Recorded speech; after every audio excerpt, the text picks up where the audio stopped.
Kolluru వెలుమలలో best flat కోసం చూస్తున్నారా? రాధే స్కైని ఎంచుకోండి.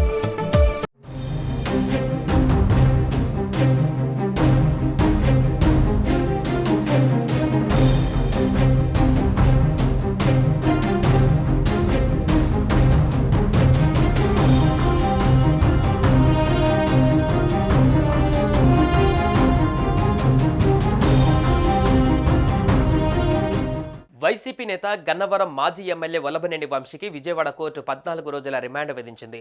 దీంతో పోలీసులు విజయవాడ జిల్లా జైలుకు తరలించారు. ఈ సందర్భంగా భార్య పంకజ శ్రీ వంశీని జైలులో ములాఖత్ అయ్యారు. త్వరలోనే మాజీ సీఎం జగన్ వంశీని కలుస్తారని చెప్పారు. దీంతో ఈ వారంలో విజయవాడలోని సబ్ జైల్లో వంశీతో జగన్ ములాఖత్ కానున్నట్లు సమాచారం.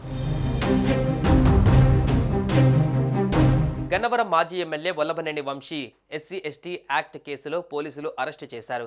తెలుగుదేశం పార్టీ కార్యాలయంపైన దాడి కేసులో ఫిర్యాదు వెనక్కు తీసుకునేలా సత్యవర్ధన్ను కిడ్నాప్ చేసి ప్రలోభ పెట్టడంలో వంశీదే కీలక పాత్ర అని దర్యాప్తులో తేలింది. ఈ కేసులో ఇప్పటికే 5గురిని అరెస్టు చేసిన పోలీసులు మరికొందరి కోసం గాలిస్తున్నారు. మరోవైపు వంశీ ఫోన్ విషయంలో పోలీసులకు నిరాశ తప్పడం లేదు. అరెస్టు సమయంలోనే స్వాధీనం చేసుకోలేకపోవడంతో పోలీసులకు ఇప్పుడు దాని జాడ కనిపెట్టడం సవాలుగా మారింది.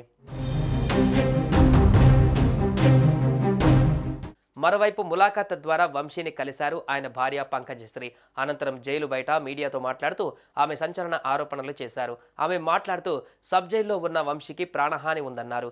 అనారోగ్య సమస్యలు ఉన్నప్పటికీ వంశీని కావాలనే ఇబ్బందులకు గురి చేస్తున్నారన్నారు. మొత్తం 60 సీసీ కెమెరాల నిఘా మధ్య తన భర్త ఉన్నారన్నారు. వంశీ ఆరోగ్యం బాగుందంటూ వైద్యులు తప్పుడు ధృవీకరణ ఇస్తున్నారని ఆమె ఆరోపించారు. మొత్తం వ్యవహారంపైన కోర్టును ఆశ్రయిస్తానంటూ ఆమె హెచ్చరించారు. జగన్ ఫోన్ చేశారా అంటూ మీడియా ప్రతినిధులు ప్రశ్నించగా జగన్ ఫోన్ చేశారని ధైర్యంగా ఉండాలని భరోసానిచ్చారన్నారు. అలాగే వచ్చే వారం జగన్ కలుస్తానని చెప్పారన్నారు.